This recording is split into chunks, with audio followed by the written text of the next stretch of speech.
Tuhan, terima kasih. Beri kami hati seorang murid. Berbicara kepada setiap pribadi. Nyatakan isi hatimu Tuhan Yesus. Supaya kami mengerti dan melakukan firman-Mu. Dan biar nama Tuhan dipermuliakan. Dalam nama Tuhan Yesus Kristus. Semua yang percaya dan siap diberkati Tuhan sama-sama katakan amin, amin. Terima kasih praise and worship yang luar biasa. Saudara, dari beberapa waktu terakhir kita sudah belajar dan merenungkan satu kebenaran firman Tuhan tentang apa yang Tuhan kerjakan dari keturunan Abraham. Bagaimana covenant, perjanjian itu mengalir dari satu generasi ke generasi lain. Nah, kita melihat apa yang Tuhan lakukan dengan Abraham. Bahwa yang namanya kerendahan hati itu berharga di mata Tuhan. Kita belajar itu di 2 bulan yang lalu. Lalu kita juga belajar di bulan lalu. Pada hari pertama kali kita ibadah di tempat ini tanggal 7 kalau nggak salah 7 Desember. Kita belajar tentang satu nama yang ditulis di dalam Matius 1 mulai dari ayat yang pertama seterusnya tentang silsilah bagaimana Yesus lahir dari anak Abraham, anak Daud. Abraham memperanakan Ishak, Ishak memperanakan Yakub dan Esau, Yakub memperanakan Yehuda dan saudara-saudara. Terus kita belajar. Ada beberapa nama-nama perempuan. Dan yang kita belajar bulan lalu adalah nama Tamar. Bagaimana pribadi ini mempunyai satu karakter yang begitu luar biasa, yaitu kelemah lembutannya. Sampai-sampai Tuhan katakan ini harus dicantokkan, masuk ke dalam silsilah yang namanya lineage daripada Kristus Yesus sampai Tuhan itu lahir. Nah, saudaraku, hari ini kita akan terus belajar dan lihat bagaimana ada seakan-akan kejanggalan-kejanggalan, nama-nama perempuan, dan bukan orang-orang biasa lagi, orang-orang yang sebetulnya tidak masuk hitungan. Mereka dicangkokkan di dalam nama keturunan yang melahirkan Kristus. Nah, saya berdoa supaya saudara mengerti betul bagaimana pola hati Tuhan dalam mengerjakan atau membiarkan yang namanya covenant itu mengalir sampai keturunan-keturunan yang berikutnya.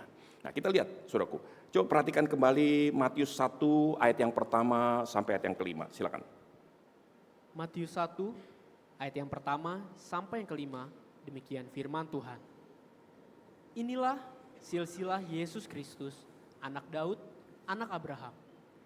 Abraham memperanakan Ishak, Ishak memperanakan Yakub, Yakub memperanakan Yehuda dan saudara-saudaranya, Yehuda memperanakan Peres dan Zerah dari Tamar, Peres memperanakan Hezron, Hezron memperanakan Ram, Ram memperanakan Aminadab, Aminadab memperanakan Nahason, Nahason memperanakan Salmon, Salmon memperanakan Boas dari Rahab, Boas memperanakan Obed dari Rut, Obed memperanakan Isai. Amin. Nah, saudaraku, kita akan stop sampai di sini.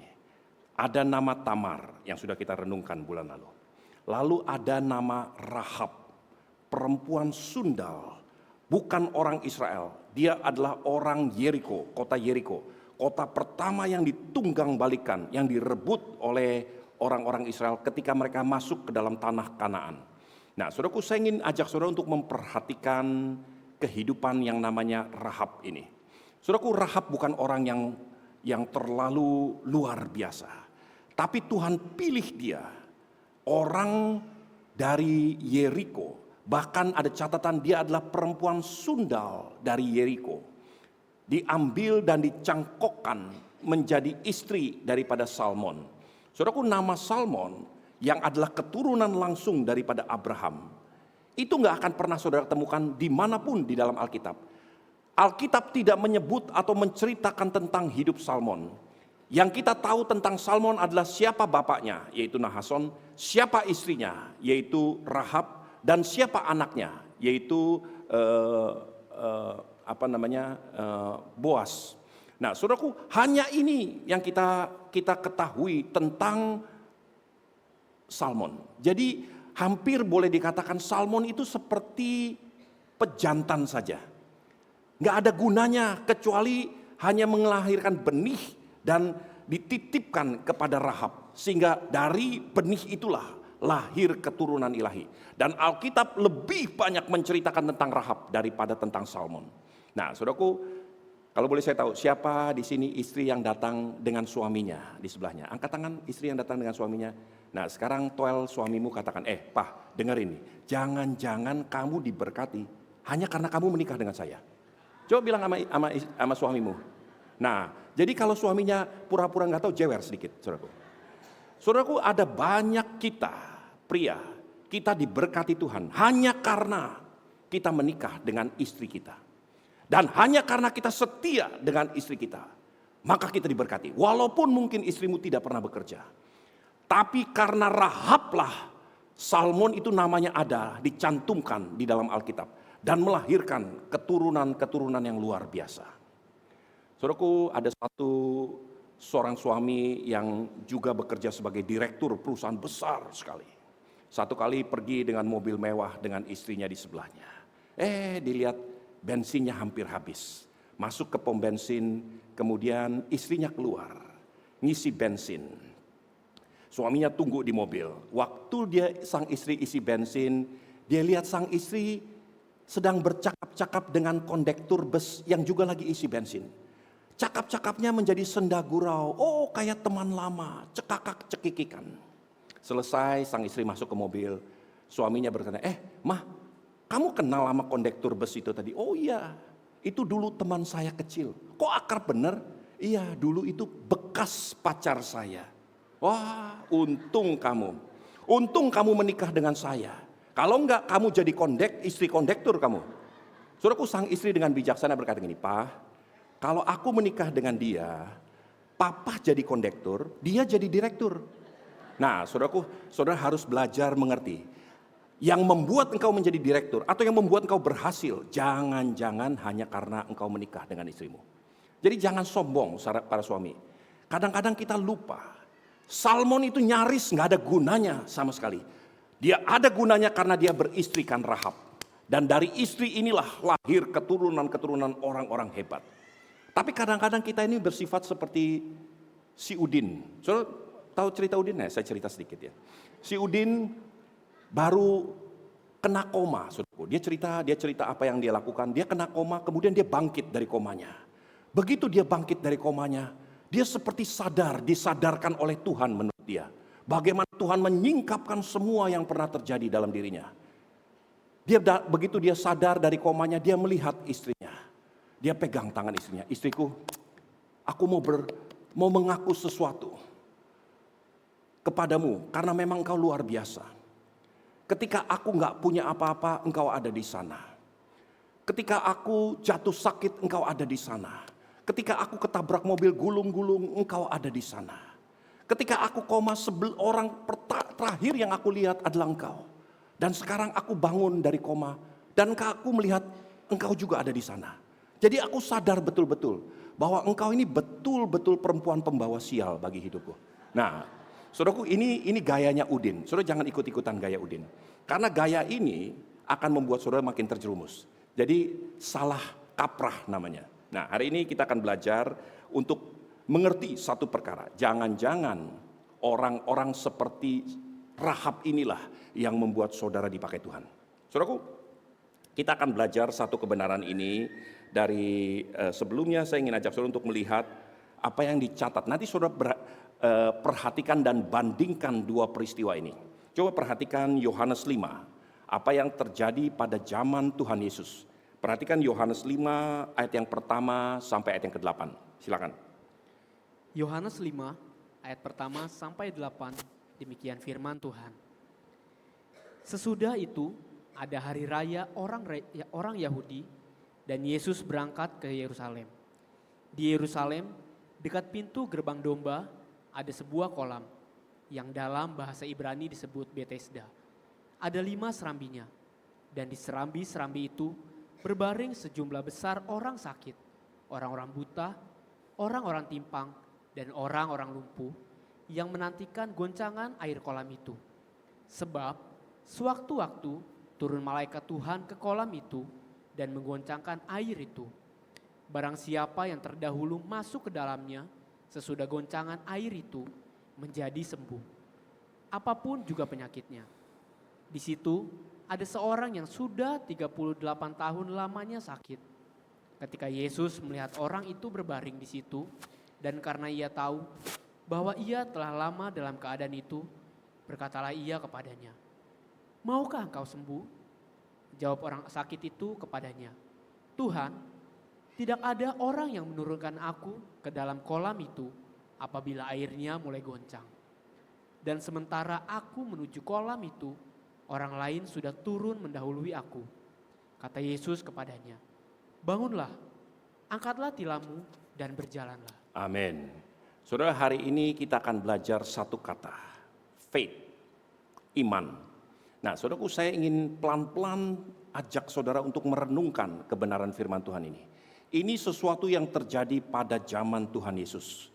Dicatat oleh Yohanes di Yohanes 5, ada satu tempat di Israel namanya Bethesda. Bethesda artinya the hand of mercy, the house of mercy. Beth itu house, the house of mercy, rumah belas kasihan. Karena di Bethesda itulah, di kolam itu, sewaktu-waktu malaikat Tuhan akan datang dan membuat gelombang air itu terjadi. Ketika gelombang itu terjadi, orang pertama yang menceburkan dirinya ke dalam kolam itu, dia akan sembuh apapun penyakitnya. Dia orang buta, orang timpang, orang lumpuh, orang sakit apapun. Kalau dia orang pertama yang menceburkan diri di dalam kolam Bethesda ketika airnya itu bergelombang, maka dia akan sembuh. Nah, saudaraku, semua ini terjadi sengaja dicatat. Ada begitu banyak orang sakit di sekitar itu. Saudara bayangkan dengan akal sehat. Semua orang berusaha, berdesak-desakan. Waktu ada KKR kesembuhan ilahi, ribuan orang datang dengan kursi roda, dengan ini, dengan itu. Pakai berbagai macam atribut, mereka datang untuk disembuhkan. Orang suka untuk disembuhkan. Mereka datang, mereka tahu bahwa mujizat bisa terjadi at any time, sewaktu-waktu bisa terjadi. Tapi tidak tahu kapan, mungkin seminggu sekali, sebulan sekali, setahun sekali, sewaktu-waktu. Apakah hari Senin, Selasa, Rabu, nggak pernah dikatakan. Tapi sewaktu-waktu itu bisa terjadi. Dan orang bergerumun untuk mengelilingi kolam Bethesda itu. Kemudian Alkitab mencatat gini, di situ ada seorang lumpuh. Dari semua orang sakit, si buta, si timpang, dan sebagainya, Alkitab seperti hanya tertarik kepada satu orang. Dengan tegas dikatakan, di situ ada seorang lumpuh yang sudah 38 tahun menderita kelumpuhan. Saudaraku, kenapa Tuhan begitu tertarik kepada satu orang ini? Seakan-akan semua cerita ini nggak ada gunanya, kecuali bintang utamanya ini diperkenalkan atau diceritakan. Hanya untuk tujuan inilah kata Bethesda itu ditulis di dalam Alkitab. Untuk melukiskan betapa luar biasanya orang ini di hadapan Tuhan. Dia sudah 38 tahun sakit, lumpuh. Ketika Tuhan datang, Tuhan katakan gini, "Maukah engkau sembuh?" Sudah tahu apa jawabannya? Jawabannya gini, "Tidak ada orang yang menolong aku. Tidak mungkin aku sembuh. Karena tidak ada kesempatan untuk aku bisa sembuh. 38 tahun aku sudah mengalami lumpuh seperti ini." Saudara bisa bayangkan, dia bukan hanya lumpuh, dia juga miskin.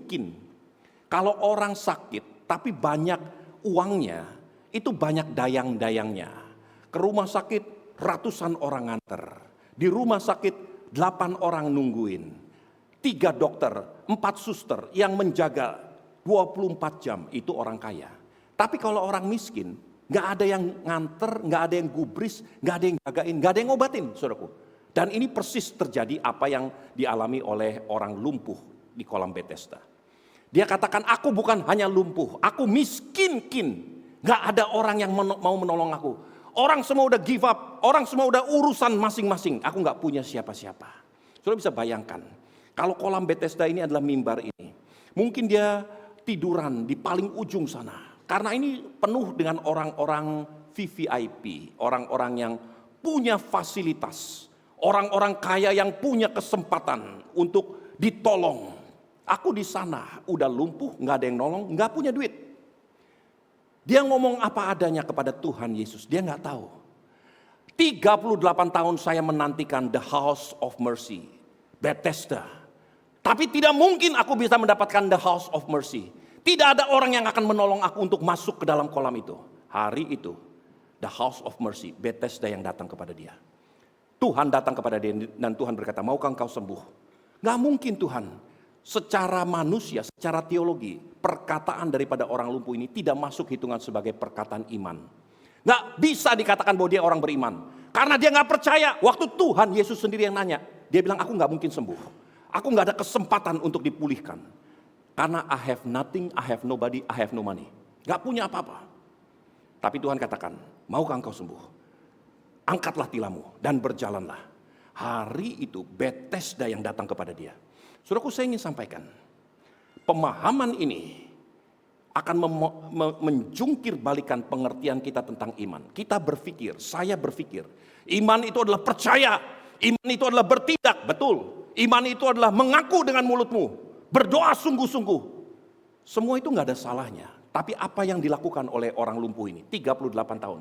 Ketika Tuhan Yesus tanya, dia pun sepertinya gak percaya. Tapi Alkitab menyelipkan satu kata, ia tahu, Tuhan tahu. Apa yang Tuhan tahu? Tuhan tahu bagaimana selama 38 tahun, hari demi hari, bulan demi bulan, tahun demi tahun, dia melihat si A disembuhkan, si B dipulihkan, si C ditopang hidupnya, diangkat, dipulihkan hidupnya. Dia melihat, dan setiap kali dia melihat, timbul satu pengharapan. Tapi gak mungkin, dia gak mungkin mampu menolong dirinya sendiri. Tapi dia stay on. Dia tetap tinggal di situ. Let me tell you, inilah yang Tuhan lihat. Dia nggak mempunyai kesempatan secara akal sehat. Dia nggak mempunyai kemampuan untuk melakukan apa-apa. Tapi dia stay put. Dia tetap berada di situ. Dia tetap setia, menantikan, menikmati. Dia nggak disembuhkan. Always pass by, dilewati. Malaikat itu terus berganti. Si A dipulihkan, si B dipulihkan. Dia nggak pernah terjadi. Mungkin dia berpikir, it's okay. Kalau toh saya tidak pernah disembuhkan seperti tadi lagu. Walaupun badai itu tak berlalu atau apa. Saya nggak hafal lagunya. Saudaraku, ada waktunya iman itu bisa seperti ini. Ketika kesembuhan itu tidak terjadi. Pemulihan tidak terjadi. Tapi saya menikmati Tuhan yang hadir. Dia melihat dengan mata kepalanya sendiri. Teman-temannya, sahabat-sahabatnya, sanak familinya, tetangganya dipulihkan. Wah, puji Tuhan. Dia melihat itu. Dan itu sendiri memberikan satu penghiburan buat dia. Tapi Tuhan gak bisa tinggal diam. Tuhan katakan gak bisa nih seperti ini. Sekarang waktunya, I will come to him. Akulah yang akan datang kepada dia. Dia gak bisa datang kepadaku. Dia gak bisa datang mencelupkan dirinya ke Bethesda. And I will come to him. Apa yang membuat Tuhan sampai datang kepada dia? Satu kata. Inilah iman yang kita akan pelajari, faith. Saudaraku, saya ingin ajak saudara untuk melihat satu kebenaran. Coba bisa ditayangkan. Di dalam Alkitab, bisa tolong? Di dalam Alkitab, di Galatia 5, kita melihat ada yang namanya buah roh. Ada 9 buah roh. Salah satu buah roh itu adalah kesetiaan. Ada juga di dalam Korintus 9 karunia roh. Salah satu daripada karunia roh adalah iman. Nah, saudara perlu mengerti sebagai gereja Tuhan. Saya hanya ingin touch sedikit. Karunia itu adalah sesuatu yang Tuhan berikan. Buah roh itu adalah sesuatu yang dihasilkan karena kehidupan saudara yang bertumbuh di dalam Tuhan. Maka menghasilkan buah-buah. Ada 9 karunia roh, ada 9 buah roh. Salah satu daripada karunia roh itu disebut iman. Salah satu daripada buah roh itu disebut kesetiaan. Tapi kalau sudah lihat, tampilkan. Iman dalam bahasa Inggris disebut faith. Setia, kesetiaan disebut faithfulness. Karena dari akar bahasa Greka, ternyata perjanjian baru itu ditulis dalam bahasa Greka pada awalnya. Dari bahasa Greka, baik iman maupun kesetiaan itu mempunyai kata yang persis sama, yaitu pistis. Dua-duanya sama. Jadi tidak mungkin orang berkata, aku orang beriman, tapi dia tidak setia. Tidak mungkin itu terjadi. Saudaraku, perhatikan sungguh-sungguh apa yang saya ingin sampaikan.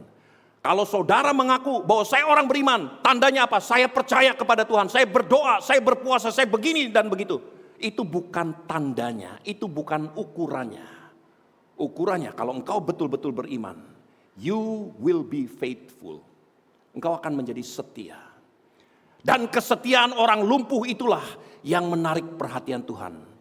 Dia mungkin tidak mengucapkan apa-apa, dia mungkin meragukan. Karena dalam perkataannya sendiri dia berkata, tidak ada orang yang menolong aku. How can I be healed? How can I be solved? My problem can be solved. Bagaimana mungkin? Gak ada yang bisa menolong aku. Aku sudah 38 tahun melihat kesembuhan demi kesembuhan bagi orang lain. But not for me. Hari itu Tuhan berkata, maukah engkau sembuh? Angkat tilammu.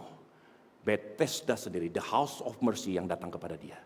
Karena yang Tuhan lihat, yang Tuhan cari, yang Tuhan pertimbangkan, yang menyentuh hati Tuhan adalah iman yang setia. Nah saudaraku, gereja Tuhan hari ini saya ingin ajak saudara betul-betul memperhatikan kebenaran firman Tuhan ini. Supaya saudara belajar untuk bertumbuh. Hari-hari ini kesetiaan mulai luntur, nggak ada lagi atau sedikit sekali orang yang menyatakan atau memegang teguh yang namanya faithfulness, loyalty itu sebagai satu noble character, karakter yang mulia yang dipertahankan. Bahkan bagi banyak orang itu dianggap kebodohan. Satu orang reporter dari salah satu major news network datang kepada Ibu Teresa. Dia berkata, Ibu, berapa puluh tahun engkau sudah habiskan waktumu untuk menolong orang-orang miskin di Kalkuta, menyembuhkan orang-orang terluka, orang-orang sakit, membalut semua luka-luka yang seperti gembel. Berapa banyak gembel yang sedang kau tolong? Tapi lihat sekarang, sebelum kau datang sampai hari ini, ada jauh lebih banyak orang sakit di Kalkuta, ada jauh lebih banyak gembel di Kalkuta daripada sebelum kau datang. Apa yang terjadi? Tidakkah engkau merasa gagal dalam melaksanakan tugas misimu? Ibu Teresa dengan tenang, dia berkata, anak muda, I am called not to be successful, but I am called to be faithful. Aku dipanggil bukan untuk menjadi berhasil, menjadi sukses. Aku dipanggil untuk menjadi setia. Saudaraku, gereja Tuhan di tempat ini, semua kita di tempat ini, termasuk saya, perhatikan sungguh-sungguh. Panggilan saudara, bukan supaya saudara hebat, supaya saudara luar biasa, supaya saudara menjadi mengkilap dan luar biasa. Tapi panggilan saudara dan saya adalah supaya saudara menjadi faithful, setia dengan apa yang Tuhan berikan kepada hidupmu. Belajar untuk sungguh-sungguh pahami, tanamkan betul-betul dalam dirimu. I am called to be faithful. Aku dipanggil Tuhan untuk menjadi setia. Kalau saudara lakukan ini pada waktunya Tuhan, orang lumpuh yang sekedar bahkan meragukan apakah dia bisa ditolong, Tuhan sendiri yang berkata, ini gak bisa didiamkan. Harus ada yang tolong. Kalau tidak ada manusia yang akan tolong, aku sendiri yang akan datang kepada dia. Saudara akan melihat bagaimana Tuhan itu digerakkan terhadap satu karakter yang luar biasa ini. Iman yang benar adalah iman yang setia, yang sungguh-sungguh. Faith itu harus bertumbuh sampai menjadi faithful. Saudaraku, saya ingin ajak saudara sekarang kembali. Lihat, perhatikan apa yang terjadi dengan Rahab. Ya. Coba lihat latar belakang ini. Nah, saudara tetap pikirkan, renungkan apa yang dikatakan di dalam Yohanes 5. Sekarang bandingkan dengan apa yang dikatakan di Yosua pasal 2. Lihat satu peristiwa. Di situ kita akan pertama kali diperkenalkan tentang nama Rahab. Lihat, Yosua 2, perhatikan ayat yang pertama. Yosua 2 ayat yang pertama, demikian firman Tuhan. Yosua bin Nun dengan diam-diam melepas dari Sitim 2 orang pengintai, katanya, pergilah, amatilah negeri itu dan kota Yeriko. Maka pergilah mereka dan sampailah mereka ke rumah seorang perempuan sundal yang bernama Rahab, lalu tidur di situ. Saudara lihat, Yosua mengirim 2 utusan ke kota pertama yang akan direbut oleh Israel atas perintah Tuhan. Siapa 2 orang utusan ini nggak disebut. Ada beberapa penafsir Alkitab, salah satunya mungkin Salmon. Entahlah, tapi saya nggak mau bicara itu. Dua utusan, si Udin dan si Ujang diutus masuk ke dalam kota Yeriko. Di kota Yeriko, tiba-tiba begitu diterangkan bahwa kedua orang ini diutus Yosua untuk masuk ke Yeriko, tiba-tiba kaki mereka tersandung dan sampai ke rumah satu perempuan sundal namanya Rahab. Ngapain mereka ke perempuan sundal yang bernama Rahab? Apakah mereka akan melacurkan diri? Apakah mereka akan menikmati hari itu? Saudaraku, bukan itu tujuannya. Tapi yang menarik buat saya, seandainya saya utus dua pengerja, dua tim misi. Ayo pergi, coba ke Kalimantan Barat, ke pedalaman Kalimantan Barat. Tiba-tiba dua utusan ini, Untung dan siapa itu namanya, Timothy, masuk ke rumah pelacuran. Dia kasih, Pak, saya sudah sampai ke rumah pelacuran. Kira-kira apa respon saya? Pasti akan saya hardik, saya tengking, dan saya suruh pulang. Tapi ini justru itu atas perintah Tuhan. Dia masuk ke rumah pelacuran. Dan di rumah pelacuran itu dia bertemu dengan Rahab. Saudaraku, saya ingin sampaikan satu perkara. Saudara perhatikan sungguh-sungguh. Tuhan menentukan langkah-langkah orang yang hidupnya berkenan di hadapannya. Tuhan punya rencana. Ketika Yosua diberi perintah oleh Tuhan untuk mengutus dua utusan. Dua utusan ini diberi perintah oleh Tuhan untuk melangkah sampai ke rumah Rahab. Karena Tuhan ingin berperkara dengan Rahab. Di Yohanes 5 ada begitu banyak orang yang sedang sakit. Ada begitu banyak orang yang terluka. Tiba-tiba Tuhan katakan, Alkitab katakan, di situ ada seorang yang sudah 38 tahun lumpuh. Saudaraku, Alkitab penuh dengan misteri seperti ini. Kalau Tuhan ingin berperkara, mata Tuhan selalu tertuju kepada satu pribadi yang seperti ini. Nah, apa yang sama dengan orang lumpuh ini dengan Rahab? Lihat lebih jauh lagi. Perhatikan ayat Yosua 2 ayat yang ke-9. Setelah Rahab ini menolong dua pengintai ini, Rahab berkata kepada dua pengintai ini. Lihat perkataan Rahab. Ayat yang ke-9.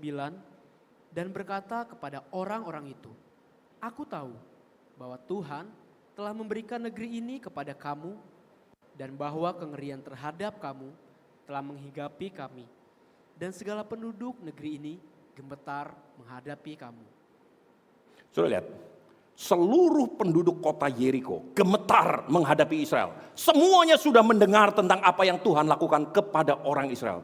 Tapi hanya satu orang yang membuka pintunya untuk dua pengintai ini. Dan hanya satu orang inilah yang mempertaruhkan nyawanya untuk melindungi dua pengintai ini. Dia katakan dengan jelas, semua penduduk kami, semua gemetar mendengar apa yang Tuhan lakukan. Semuanya duduk manis, nggak lakukan apa-apa. Tapi perempuan Rahab ini, dia membuka pintunya. Dan dia menyambut dua pengintai ini. Nah, saudaraku, perhatikan apa yang dua pengintai ini kemudian katakan. Yosua 2, perhatikan mulai ayat yang ke-17, silakan. Ayat yang ke-17, kedua orang itu berkata kepadanya, kami akan bebas dari sumpah kami ini kepadamu, yang telah kau suruh kami ikrarkan. Sesungguhnya, apabila kami memasuki negeri ini, when we come. Bukan if we come, pasti kami datang, tapi kapan nggak dikasih tahu. Terus. Haruslah tali dari benang kirmizi ini kau ikatkan pada jendela tempat engkau menurunkan kami dan ayahmu serta ibumu, saudara-saudaramu serta seluruh kaum keluargamu kau kumpulkan di rumahmu. Setiap Amin. orang. Nah, saudaraku perhatikan sebentar pelan-pelan. Nanti saudara pulang saudara baca lagi. Karena waktunya singkat, saya ingin betul-betul saudara bisa melihat ini. Dua pengintai ini mendengar apa yang dikatakan oleh Rahab. Selamatkan aku, selamatkan juga seluruh isi rumah tanggaku. Dua pengintai ini berkata, oke, deal. Catatannya begini, kami akan pergi dan kami akan kembali. Kapan kami kembali? Tidak tahu.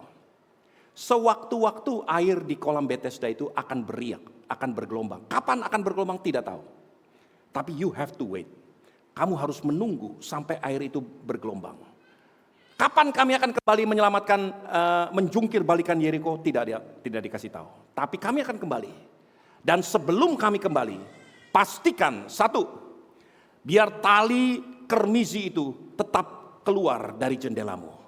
Saudara tahu apa yang terjadi dengan tali lambang kermisi, lambang darah yang mengalir di gerbang-gerbang, di pintu-pintu orang Israel. Itulah lambang keselamatan. Pastikan sebelum kami datang, keselamatan itu tetap tergantung di dalam rumah tanggamu. Dan seluruh rumah tanggamu harus tetap berkumpul di tempat itu. Nanti kalau sesuatu terjadi, kami jaminannya, nyawa kami jaminannya. Nah, saudaraku, ini yang saya ingin sampaikan. Ketika dua pengintai itu berbicara kepada Rahab, dia mengajarkan satu perkara yang sangat-sangat penting untuk semua kita gereja Tuhan perhatikan. Kalau kamu sungguh-sungguh percaya, kalau kamu sungguh-sungguh beriman kepada Allah yang kami sembah, yaitu Allah Israel, pastikan you will be faithful. Tunggu sampai kami datang. Bertahan dengan keselamatan, dengan tali kermisi yang mengalir dari jendelamu. Tetap persatukan rumah tanggamu untuk bersekutu. Tetap sama-sama di situ. Supaya pada waktu kami datang, kalau sesuatu terjadi dengan kalian, nyawa kami jaminannya. Hanya satu-satunya orang yang berani menunggu, yang berani melakukan ini, yaitu Rahab. Di seluruh kota Yeriko. Saudaraku, saya ingin ajak saudara untuk memperhatikan kebenaran ini. Rahab dibawa, dituntun untuk belajar setia. Bukan cuma sekedar percaya. Kami tahu kengerian dari Allah itu membuat kami itu ngeri semuanya. Itu seluruh kota Yeriko mengalami itu. Tapi khusus untuk Rahab, dua pengintai itu mengajarkan, you have to be faithful. Belajar setia. Kalau engkau setia, waktu kami datang, kami akan selamatkan kau. Saudaraku, sebetulnya inilah pesan Tuhan buat semua kita gereja Tuhan. Iman yang benar adalah iman yang belajar setia. Hang on kepada apapun yang Tuhan izinkan terjadi dalam hidup kita. Hari-hari ini yang namanya kesetiaan itu udah nggak lagi punya nilai. Karena itu diambil alih. Manusia mulai menjadi opportunistic. Segala perkara kita menjadi opportunis.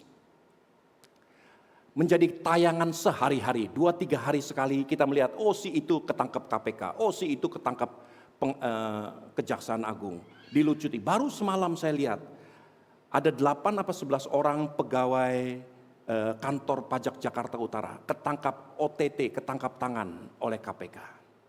Orang-orang yang harusnya bertanggung jawab untuk mengumpulkan tax revenue bagi kelangsungan bangsa ini, justru dia mengumpulkan untuk dirinya sendiri. Kenapa begitu? Saya coba renungkan kenapa. Dan sebagian mereka itu orang-orang Kristen, saudaraku. Orang-orang yang mengaku percaya Tuhan. Namanya Kristen, Matius, Markus, Lukas, Yohanes. Saudaraku, ini orang-orang percaya. Kenapa mereka seperti itu? Karena mereka opportunistic. Mereka melihat saya nggak akan selamanya menjadi pejabat. Jadi mumpung saya jadi pejabat, kalau ada kesempatan untuk saya korupsi, saya korupsi. Kalau ada kesempatan saya kemplang uang negara, saya kemplang uang negara. Saudara berpikir, oh itu kan pejabat. Kita di sini nggak sedikit sekali yang pejabat, tapi banyak penjahat, saudaraku. Saudara lihat, bukan hanya pejabat, saudara yang berbisnis dengan satu sama lain. Kalau saudara mempunyai pola pikir, begitu ada kesempatan saya kemplang uang orang ini, saya kemplang. Begitu ada kesempatan saya membuat sesuatu yang tidak benar, saya akan lakukan. Karena itu kesempatan untuk saya kaya. Kesempatan untuk saya berhasil. Saudaraku, saya menemukan beberapa orang Kristen yang saya sebutkan. Salah satunya bahkan pendeta bilang, kenal si A, kenal si B. Ya kalau gitu kamu ada keperluan minta tolong. Oh jangan Pak, ini nanti kalau yang besar. Jadi dalam dirinya, dalam pikirannya, ini orang ini, nanti saya kalau mau ngemplang besar baru saya pakai orang ini. Saudara bisa melihat ini, 2 kali saya ketemu orang yang seperti ini. Dan dua-duanya ngemplang uang saya. Persis perkataannya seperti ini. Jangan-jangan saudara punya pola pikir seperti ini. Oh nanti kalau urusannya besar baru ngomong sama Pak Stephen.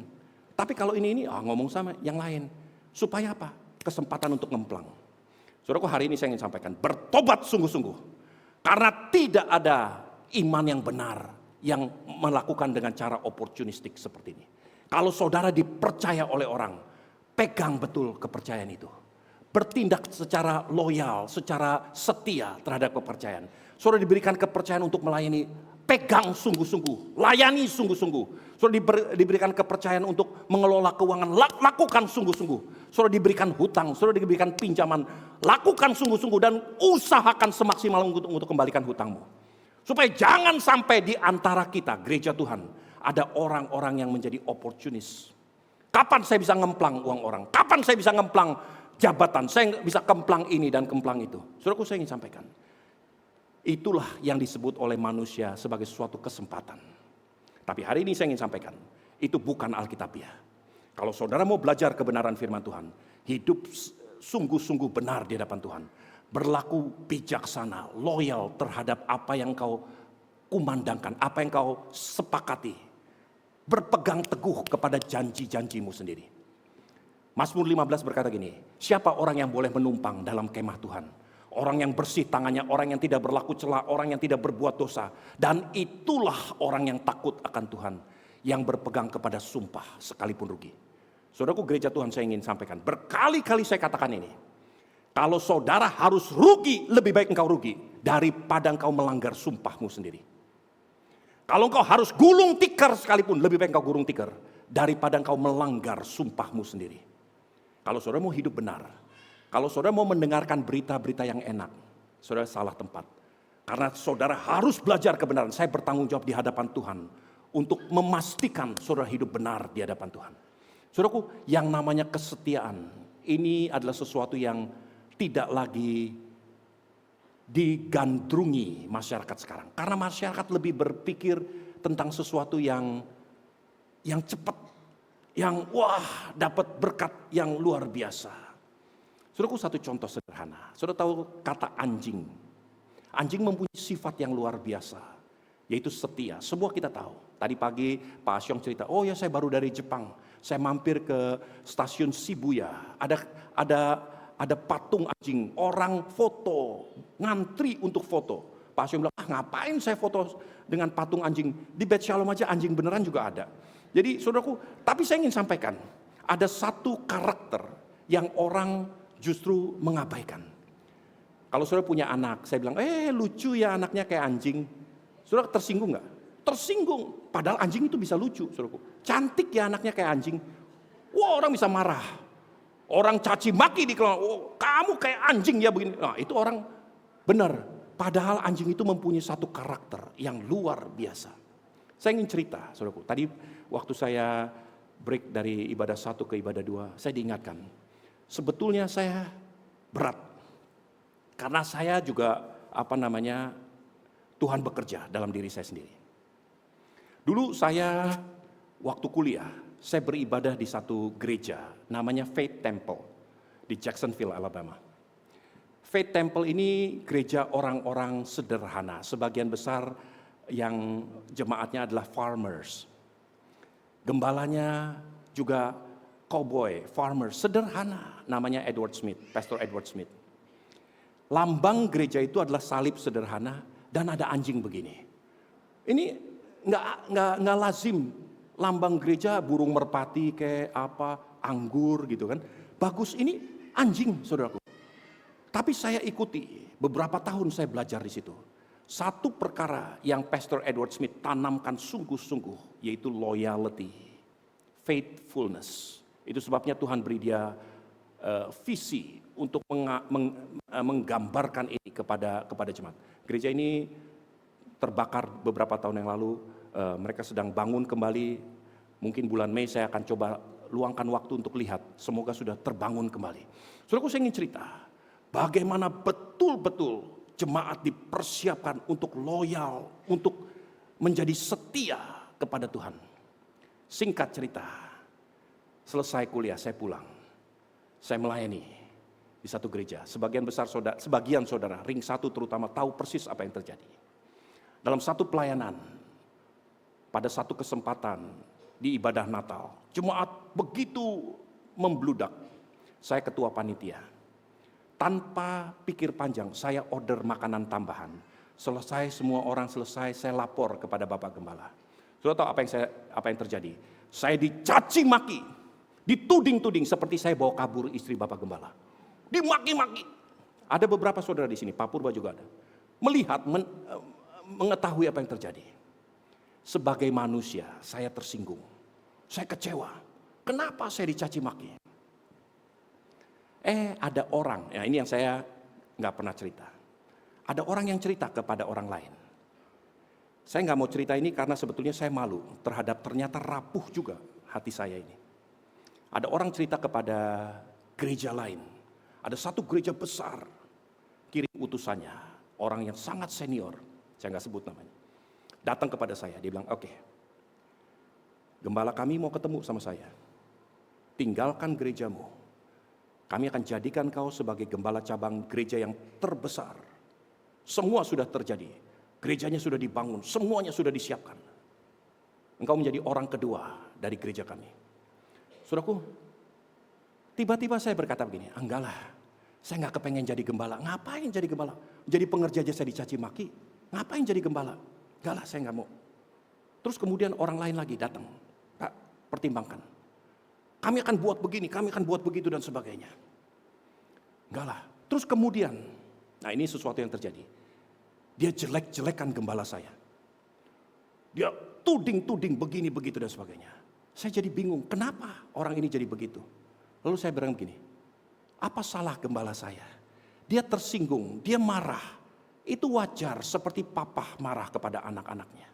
Karena mungkin di pikiran papa saya salah. That's okay. Tapi dia bukan orang jahat. Dia bukan orang yang ingin berbuat salah kepada saya.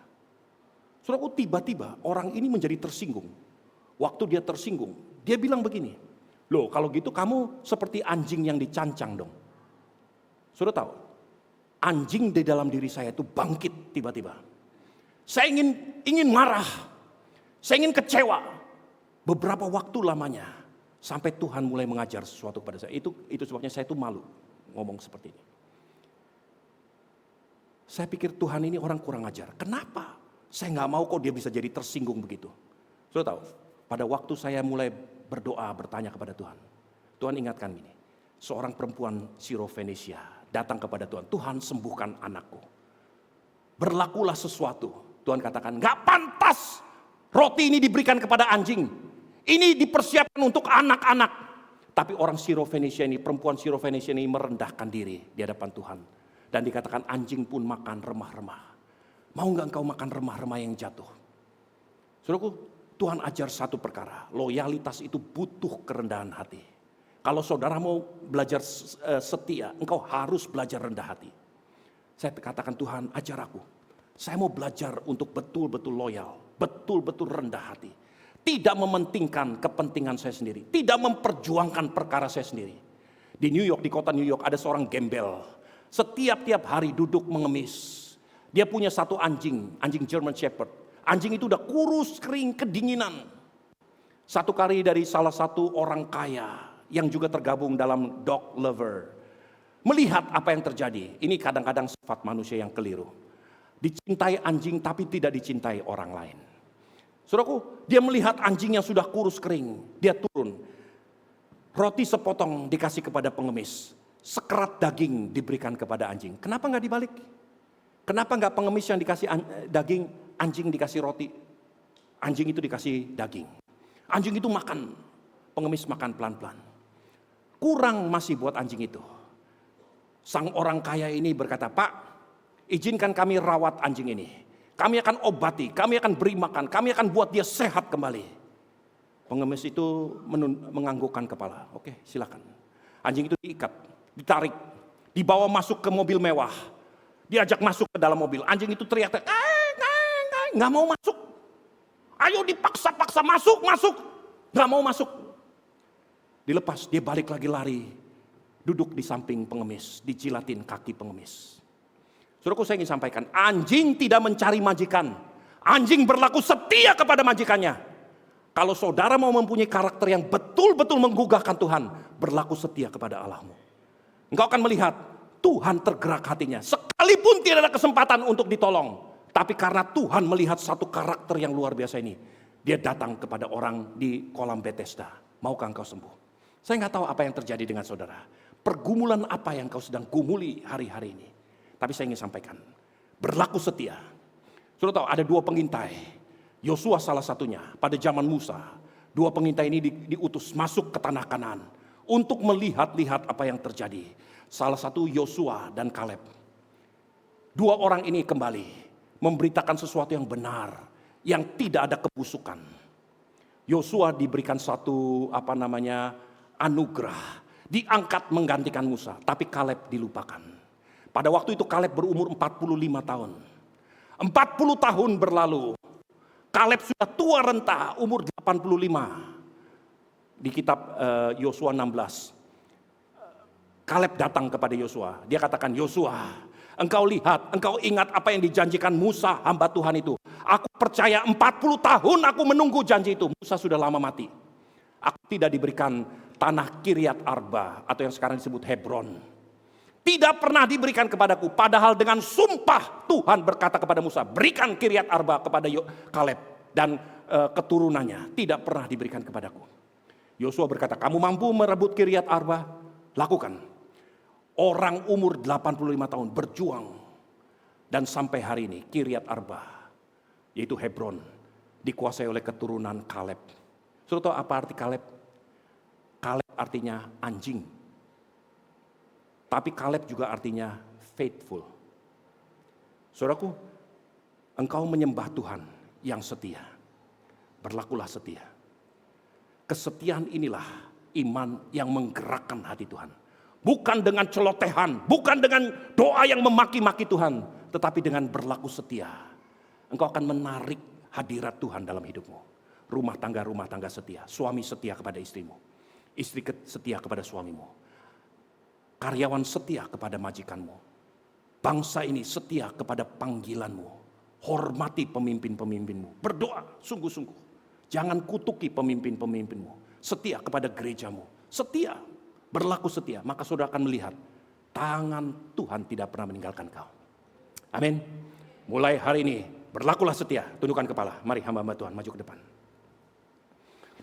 Saudaraku, hari ini seharusnya minggu lalu, minggu pertama di tahun 2026, kami rindu mengurapi semua saudara untuk masuk ke tahun 2026 ini. Tapi karena waktu kemarin ada perjamuan kudus, kita akan lakukan hari ini. Nah, saudara siapkan hatimu masuki tahun ini. Ingat bahwa antara Tuhan Allahmu dan keturunanmu telah terjadi satu covenant, satu ikat janji. Dan Tuhan katakan, sama seperti Rahab dicangkokkan kepada Salmon. Karena Tuhan ingin menunjukkan yang membuat ikat janji ini tergenapi. Karena satu noble value, noble character, yaitu faithfulness, kesetiaan. Semua mata tertunduk. Saya undang Pendeta Purba. Nanti tolong pengeja ibadah raya diatur supaya sebelah sini dan sebelah sini kita akan diurapi semuanya. Anak-anak sekolah minggu juga akan diurapi. Saudara siapkan hatimu. Ya, saudara dengarkan lagu ini. Silakan.